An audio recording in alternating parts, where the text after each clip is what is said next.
बात आज के चैनल के कार्यक्रम आर पार में मैं सुरेंद्र चतुर्वेदी आपका स्वागत करता हूं। दोस्तों, भाजपा में सत्ता, संगठन और संघ का शानदार पथ संचलन चल रहा है। भाजपा में सत्ता, संगठन और संघ के बीच अब बेहतर पद संचलन हो रहा है। अभी कुछ समय पहले की बात है जब भाजपा के राष्ट्रीय अध्यक्ष जेपी नड्डा ने साफ तौर पर बयान दिया था कि उन्हें आरएसएस की कोई जरूरत नहीं। उनका संगठन अब पूरी तरह आत्मनिर्भर हो गया है। उनके इस कथन पर पूरे देश में बाबिला मचा था। भाजपा में अंतर्कलह जिस तरह सामने आई उससे पार्टी टूटने की आशंका बलवती होने लगी थी। संघ समर्पित परिवार नाराज हो गया था।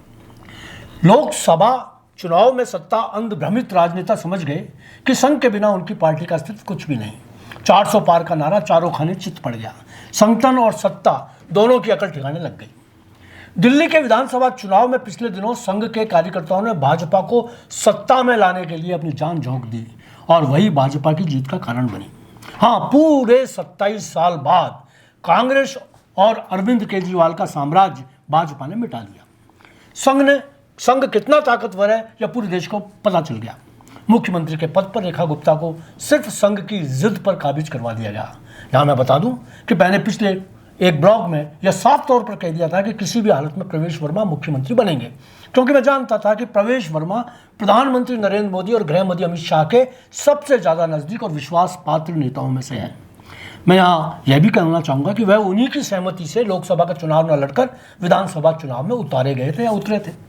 उनको तभी यह कह दिया था कि वह चुनाव जीतने के बाद सरकार बनने की स्थिति में मुख्यमंत्री का चेहरा होंगे, मगर अब उनको मुख्यमंत्री के पद पर उप मुख्यमंत्री के पद पर संतुष्ट होना पड़ रहा है। यही बात मैंने स्पीकर पद के मदन मोहन बिष्ट के लिए कही थी, मगर वह भी डिप्टी स्पीकर बनाए गए। यह भी संघ की वजह से हुआ। रेखा गुप्ता नागपुर की पसंद रही है। आइए अब दिल्ली की जगह अजमेर की बात करते हैं या राजस्थान की बात करते हैं। राजस्थान के प्रदेश अध्यक्ष मदन राठौड़ बनाए गए हैं, जो संघ पृष्ठभूमि के हैं और निश्चित रूप से उन्हीं की सहमति से वापस अध्यक्ष बनाए गए हैं। जिस तरह संगठन के चुनाव का नाटक हुआ, हो सकता है आप उसे प्रजातांत्रिक कहें, मगर सच यही है कि वह सारा चुनाव केवल संघ और सत्ता के तालमेल से हुआ। यहाँ उदाहरण के तौर पर 12 अध्यक्ष पद के चुनाव पर कुछ कहना चाहूँगा। वहाँ पहले चुनाव अधिकारी अजमेर के पूर्व मेयर धर्मेंद्र गहलोत को बनाया गया था। निश्चित रूप से वे संघ की पसंद नहीं थे। यही वजह थी कि उन्हें हटा दिया गया और उनकी जगह अजमेर के दिग्गज नेता प्रोफेसर बीपी सारस्वत को बनाया गया। मैं जानता हूँ कि वहाँ भी चुनाव संघ की तरफ से दिए नाम पर हुआ। यह भी एक अजब लोकतांत्रिक व्यवस्था है जिसमें निर्विरोध चुनाव करवा दिए जाते हैं। अब आगे भी संघ की मर्जी के बिना सत्ता या संगठन में कुछ नहीं हो सकता।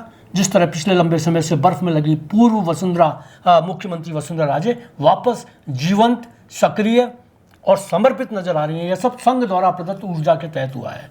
एकजुट नो गुट, यह नारा उन्होंने अब क्यों दिया? आप याद कर सकते हैं उन दिनों को जब प्रदेश संगठन महामंत्री के पद पर चंद्रशेखर हुआ करते थे, तब वसुंधरा को किस तरह उपेक्षित किया गया, अपमानित किया गया। पिछले विधानसभा चुनावों में मंचों पर वसुंधरा को नजरअंदाज करके जिस तरह अपमानित किया, आप भूले नहीं होंगे। आजकल संघ उनकी पीठ पर है, इसलिए वे बाकायदा सब पर हावी हो रही हैं। यह भी एक संकेत है कि उन्हें राष्ट्रीय अध्यक्ष सहित किसी भी महत्वपूर्ण पद पर मनोनीत किया जा सकता है। संघ की पूरी तरह चल रही है और वसुंधरा राष्ट्रीय अध्यक्ष के लिए उनकी पहली पसंद है। देखना होगा कि सत्ता के सर्वोपरि नेता संघ की इस चाहत को कौन सा सम्मान देते हैं। धन्यवाद। आज इतना ही।